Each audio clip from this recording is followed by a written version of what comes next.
안녕하세요. ABN 곽상욱입니다. 오늘은 하나님의 기억에 대해서 얘기를 좀 해볼까요? 홍수가 났죠. 하나님이 피눈물로 땅을 덮으셨습니다. 아마 우리가 상상해 본다면, 상상 그 이상이 필요할 수 있겠죠. 온 땅이 물로 덮이는 그 순간 말입니다. 생명체가 그 물 안에 다 갇혀버린 것입니다. 지금 우리가 너 잘났니, 나 잘났니, 네가 옳니, 틀리니 서로 마음으로 그리고 눈빛으로 입으로 행동으로 다투기도 하고 싸우기도 하겠지만 이 순간에는 세상 모두가 덮여버렸습니다. 그런 마음, 그런 생각, 그런 말과 행동들, 좋은 옷, 나쁜 옷, 좋은 차, 좋은 집, 우리의 욕망, 의지, 모든 것이 덮여버렸습니다. 아름다운 것이든 추한 것이든 상관없이 말입니다. 어찌 홍수라는 이 노아의 시대에 내린 이 홍수가 보여주는 이 심판의 모습은 이 덮는다는 이 모든 것을 덮는 이 모습에서 가장 잘 표현되는 것 같습니다. 이제 문제는 이 덮이는 것이 참 좋긴 한데 언제까지 그리고 누구를 얼마 동안 이게 덮느냐는 것입니다. 이 당시 덮인 것들은 다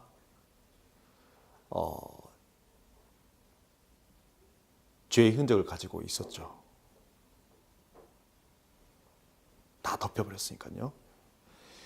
하지만 방주에 들어있던 사람들 또한 이 덮여 있었습니다. 심판의 그 비에. 하지만 비는 그쳤고 그들은 덮여 있었지만 또 덮이지 않았습니다. 그 비에 물에는 덮이지 않았죠. 뭐에 덮여 있었습니까? 방주 속에 덮여 있었습니다. 어찌 보면 하나님이 말씀해 주신 그 계획, 그리고 사람이 노아와 그 가족들이 함께 힘을 합쳐서 기도로 영혼을 사랑하는 마음으로 이곳에 하나의 더 생명을 더 집어넣고자 애썼던 그 의지와 열정, 생명을 구원하고자 하는 하나님의 마음과 하나 된 그들의 행동으로 완성된 이 방주의 그 은혜에 덮여 있었던 것입니다. 그래서 우리는 이 속에서 굉장히 재미있는 모습을 보게 되죠. 죄인들은 하나님의 피눈물에 덮여서 그 죄가 사라지고 잊혀진 바 되었고, 또 다른 심판, 하나님의 말씀에 순종하면서 하나님의 그 죄인을 향한 사랑에 동화되고 공감해서 하나님과 협동해서 일한 그 사람들은 또 다른 형태의 이 덮임 속에서, 방주 속에서 살아남은 것입니다. 근데 이것과는 상관없이 또 무슨 또 일이 있었습니까? 이때요. 이 배회하고 있었습니다. 이 노아의 방주는 키가 없는 배였습니다. 방향이 없는 곳이죠. 생존, 떠 있는 것 자체가 목적이었고, 다른 심판, 그러니까 물로 덮이는 심판이 아니라 물로 덮이는 심판 속에서 살아남는 심판이 이 배의 목적이었기 때문에, 그리고 이 키를 움직이는 것은 이제 사람이 아니었죠. 사람이 아니라 이 키는 누가 잡고 있는 것입니까? 하나님이 잡고 있었습니다. 그래서 지금 굉장히 중요한 이 이야기를 계속하기 위해서는 중요한 이 과정이 필요한데 그건 뭐예요? 바로 이 키를 잡고 있는 분이 이걸 어떻게 하냐는 것입니다. 이 방주 속에 있는 사람들을요. 성경 우리 창세기 8장에 있는 이것을 이렇게 말씀하고 있습니다. 하나님이 노아와 그와 함께 방주에 있는 모든 들짐승과 육축을 권념하사 바람으로 땅 위에 불게 하심에 물이 감하였고. 뭐 하셨다고요? 하나님께서 방주 안에 있는 사람들을 권념했다. 권념했다는 말이 좀 어렵게 느껴질 수 있는데요. 쉽게 말해서 기억했다는 말입니다.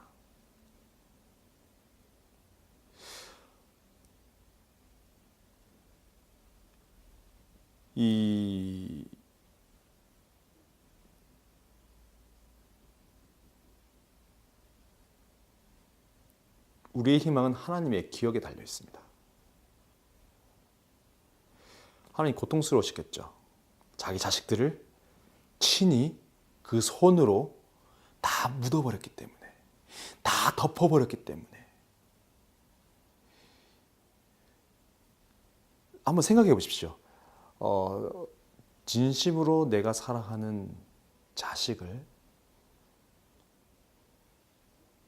스스로 수장시키는 그 아버지의 마음. 아마 이제 문자적으로 미쳐버리겠죠.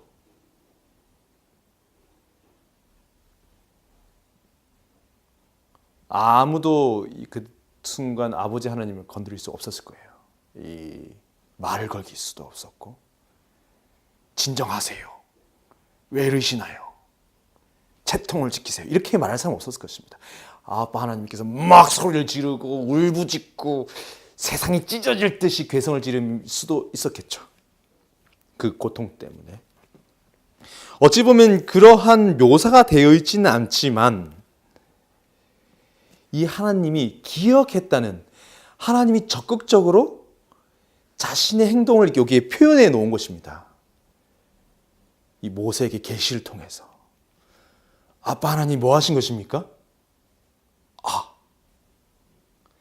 그 고통의 그 어두운 굴에서부터 사망의 음침한 골짜기, 자신의 자식들, 죄로 죽은 자식들, 그 시체들, 부유하는 썩어가는 흙 아래 파묻힌 영혼 하나하나, 생명체 하나하나, 그 모든 것에 머리카락까지 세시는 아버지, 고통과 절망의 정점에 있는 그 하나님을 그 어둠의 굴로부터 끄집어낸 것도 실은 방주 안에 있었던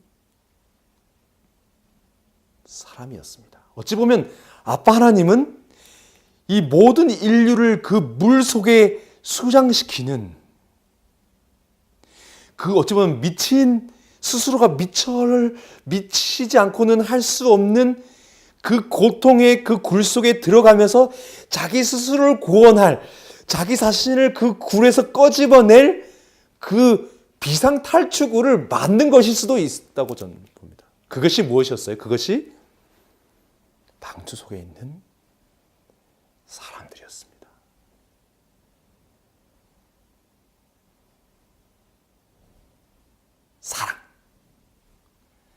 사랑하는 존재가 있다는 것, 대상이 있다는 것, 그것이 고통 속에 있는 아버지 하나님을 그 굴에서 스스로 나오게 한 것입니다.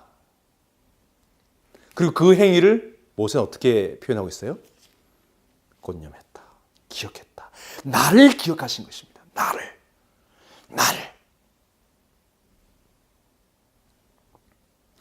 아버지는 그래, 그 녀석들 살려야지.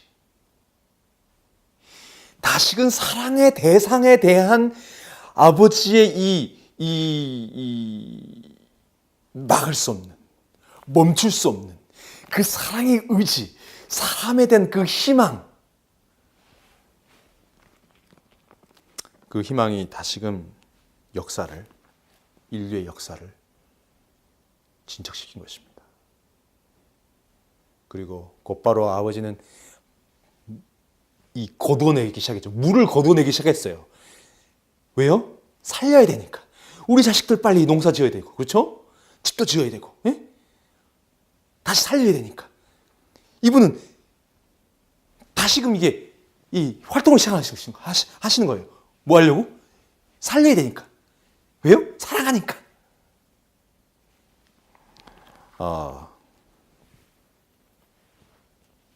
참 좋죠. 사실 우리가 오늘도 우리는 수없이 많은 기억들 속에 살고 있습니다.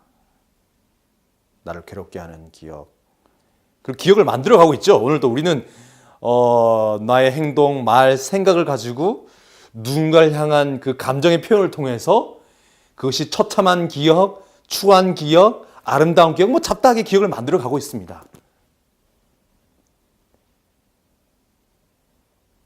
근데 누구도 기억을 만들고 있다고요? 아버지 하나님도. 저와 여러분과 지금 기억을 만들어 가고 계세요.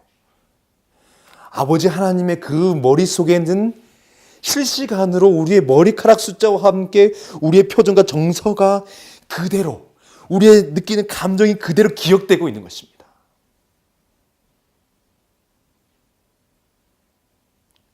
아버지께서 나를 기억하고 있다는 것이 우리의 희망이자 그리고 우리의 책임이라고 할 때까요. 오늘 한 가지 제안 드리고 싶은 것은 좀 좋은 기억을 좀 남겼으면 좋겠습니다. 좋은 기억. 아빠 하나님을 계속해서 어둠의 굴 속으로 끄집어들이는 그 사망의 음침한 골짜기로 끄집어내리는 예수님께서 아버지 아버지 어찌 나를 버리셨나이까라고 외칠 수밖에 없는 그 어둠의 골짜기로 아버지 하나님을 이끌어갈 것이 아니라 아버지와 함께 희망을 얘기하는, 아버지와 함께 좀 산뜻하고 좋은 밝고 명랑한 기억을 좀 만들었으면 좋겠습니다.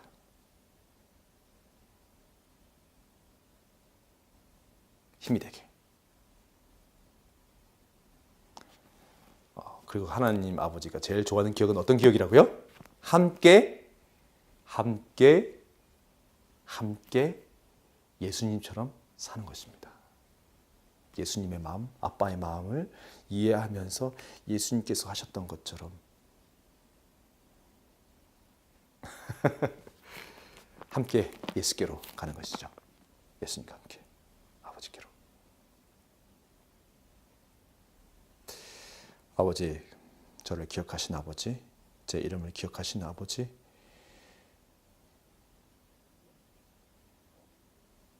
저를 사랑하신 아버지, 우리를 사랑하신 아버지,